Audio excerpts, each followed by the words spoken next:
పుత్రులారా, 12 ఏళ్ల కాదు,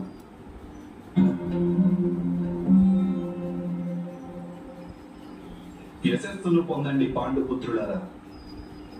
12 ఏళ్ల కాదు, యుద్ధానికి సంసిద్ధులు కండి.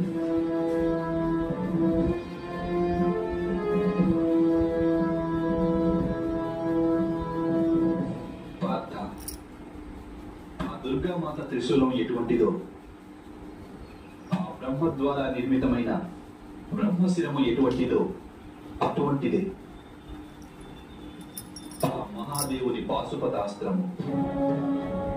అర్జున, యుద్ధంలో నీకు సంకట స్థితి రావచ్చు.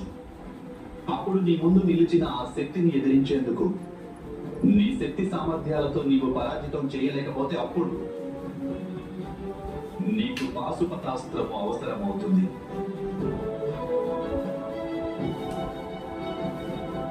అందుకనే పార్థ, కైలాసానికి వెళ్ళి తపస్సుతో మహాదేవుని ప్రసన్నం చేసుకుని వరంగా పాశుపతాస్త్రాన్ని సంపాదించు.